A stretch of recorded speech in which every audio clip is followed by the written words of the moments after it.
Alright, in this video I am going to show you exactly how to extract the correct information from the buyer leads coming in so you can know exactly specifically what they are looking for and you can tee up the properties to them with confidence. Okay, now if you see right here, I am inside the Flip to Freedom Academy. I'm of course at the dashboard right here. Now what I'm going to do first, I'm going to go over to Community Resources.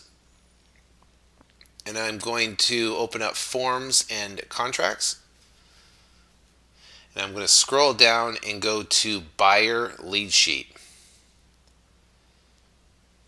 Click on that, and then you'll see right here, PDF Buyer Lead Sheet. This is incredibly important. Now, I got the Investor Buyer Script / Lead Sheet. Now, what we're going to do here is now when we are talking to a buyer, either the buyer is either calling in or the buyer has responded back to an email with their contact information and their auto response email, and you want to call them up as soon as you can. It doesn't have to be instantly because I know a lot of you are working jobs, so you don't have to call them up instantly, but you do want to call them up and at least interview them to try to get this information. Now this information is crucial to know exactly how to categorize them in your lead management software we're going to talk about in the next video, and also to try to figure out exactly what what type of buyer they are to determine if they're going to be one of your A+ or VIP buyers. Okay, so here's a script. I'm sure you open it, download it. Just get contact person would be obviously the name, the date, the lead source. This is very important to determine exactly where the leads have come from. You can see if it came from a Google AdWords campaign. You can see if it's come from Craigslist or Backpage or Kijiji. And what's going to happen is you're going to start realizing a trend when you start talking to these the investor buyers here, and figure out exactly where the best leads come from, and then you can do more of that. If you get a lot of leads coming in from Craigslist per se, then you can do more ads on Craigslist instead of changing up 1 or 2 ads a week. Maybe you have 5 ads and you just rotate those 5 ads every single week, and then you can be constantly on Craigslist every single day when someone goes in there and searches. So this is a good information to have right there. Business name might be their LLC, home phone, cell phone, work phone, email, of course. Investing location, you'd say obviously Phoenix, Arizona, wherever city you're in. And what type of houses are you looking for?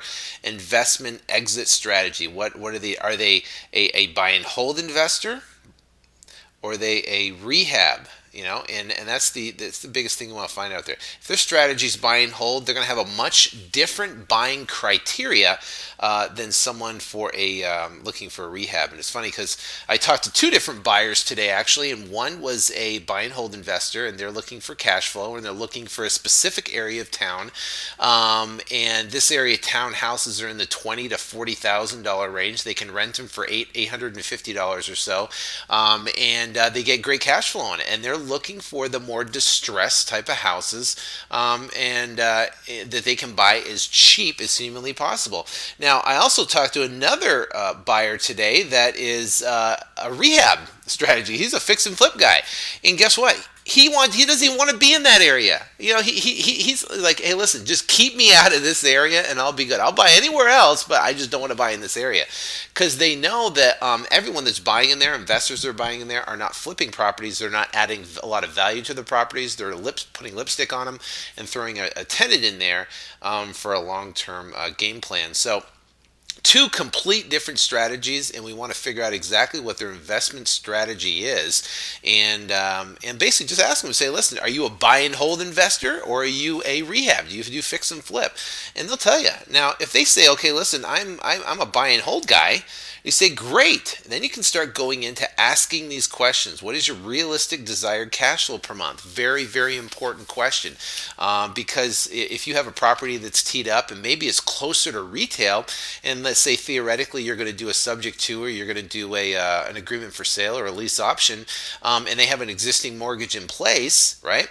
Well, if they have an existing mortgage in place of, say, $70,000 and the property's worth $80,000 or $90,000, well, the goal is to be able to get that to cash flow correctly, by determining what the rent values are there. And you can figure out rental values easy. But you can have your realtor friend, which we'll talk about in the 3rd video, is building your team team, having a realtor go out and they can pull a certain area of town and pull all the rental comparables for that area and send it over to you. That's very important. So what is the realistic desired cash flow? Let's say they say $200 or $300 a month, $500 a month, whatever it might be.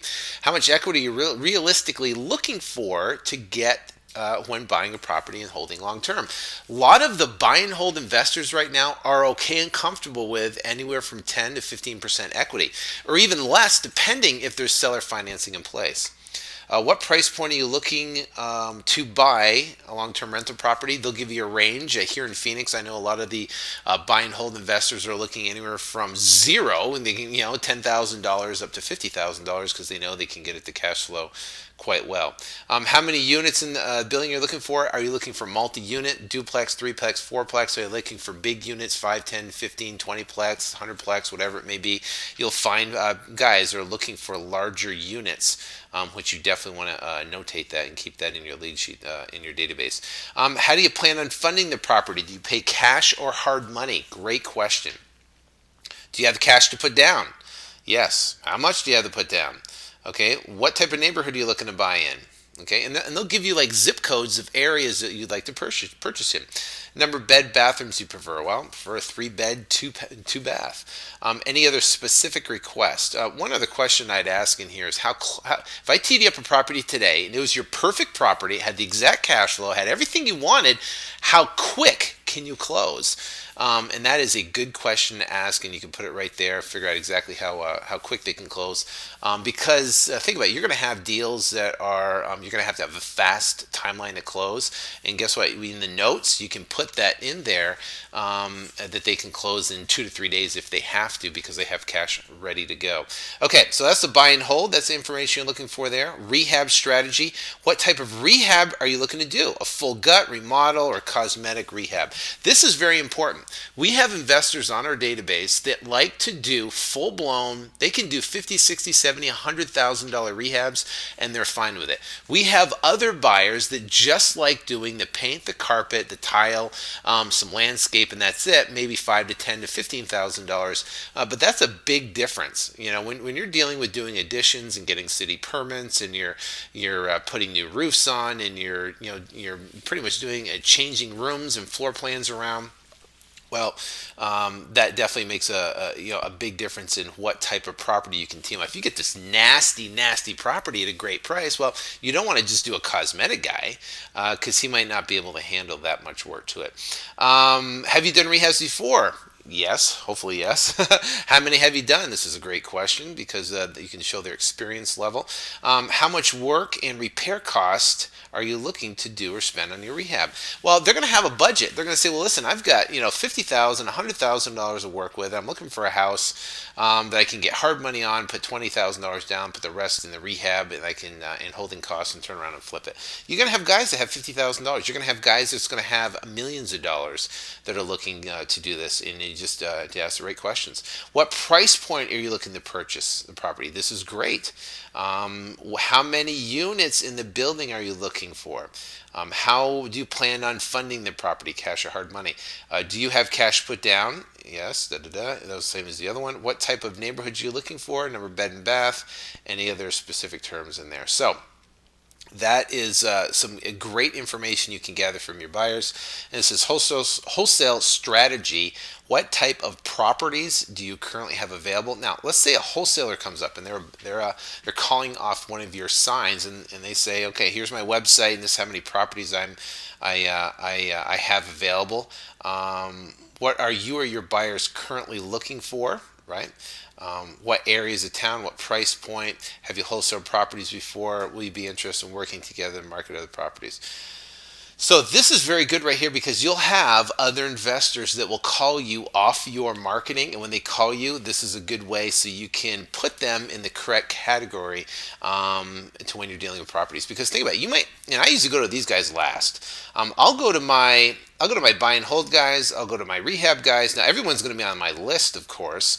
Now you could essentially make 2 different lists, but I don't. I have one huge buyers list with everybody on it.